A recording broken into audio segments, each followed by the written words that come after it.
Tribunnews guru swasta di Maluku Tenggara curhat ke Murad hingga nangis. Ceritanya sulit diangkat jadi P3K. Seorang guru madrasah Alia Raudah Kota Tual, Provinsi Maluku curhat kepada calon gubernur Maluku Murad Ismail terkait sulitnya diangkat pegawai pemerintah dengan perjanjian kerja atau P3K. Guru bernama Ira Herani Ohoirat, 35 tahun, curhat saat forum Balatenga berlangsung di Cafe K Story, kawasan Mangon, Rabu 16 Oktober 2024. Ira mengatakan peluang guru sekolah swasta lolos seleksi P3K sangat minim. Pasalnya kuota yang tersedia sedikit sehingga banyak guru swasta yang tidak lolos.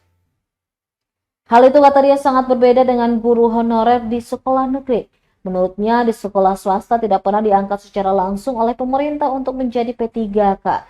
Padahal di sekolah swasta banyak pendidik dengan masa kerja belasan hingga puluhan tahun, namun tidak diakomodir karena nomenklatur sekolah. Untuk itu, jika memang bisa ditinjau kembali dan mungkin dapat membawa aspirasi ini ke tingkat pusat.